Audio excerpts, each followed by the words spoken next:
Now, as a private lender, what's happening is I'm saying, hey, like let's say I loan the money out. You are the borrower now.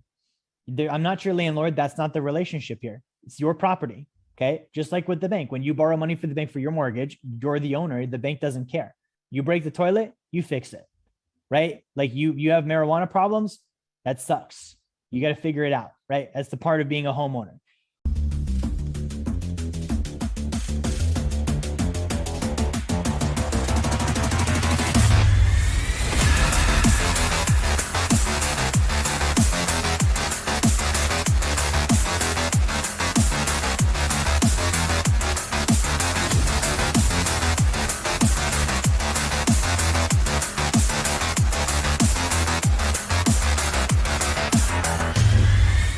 Now, as long as you pay me my interest payment, we're good.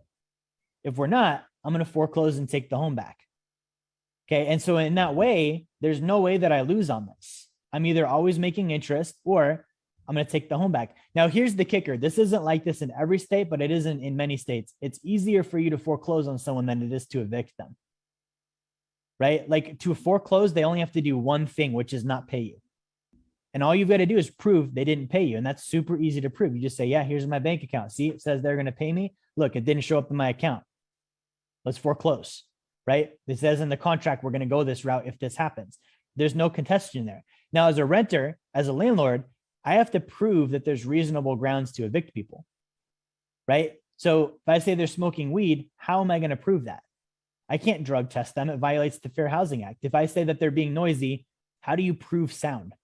Like I literally, I'm going to be in court with a judge and I'm going to have to prove all of these things I'm saying about my tenant.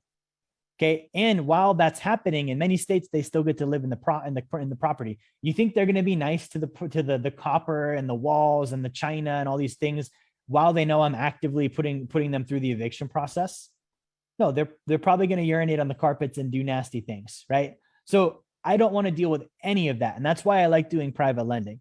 Now, the other benefit is on private lending, if I do this correctly, I'm able to still have this growing. And so the interest income comes back. I pay that back into my policy. The entire amount that I put into it is still appreciating. And then as soon as I borrow, or as soon as I accumulate enough to do another one, I borrow against it again and I keep going.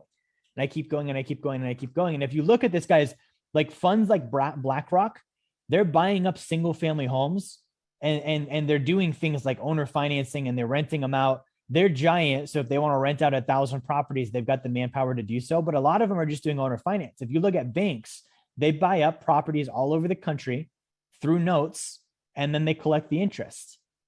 Okay. Like until you pay that property off, the bank's technically the owner.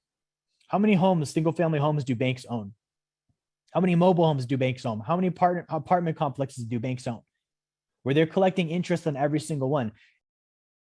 If you're wondering, what does Wealth DynamX do? How can we actually help you? Number one, if you haven't gotten a copy of my book, Blueprint to Financial Freedom, grab one now. You can get that down in the comments in the video. You can get the link for that. Number two, we do a free course on Fridays on personal finance. Okay, you can also get the link for the description there too. And then finally, if you have a desire to start getting help walking through these different phases toward financial freedom, book a call with my team. Go to our website, set up a call. We're able to help out and answer questions.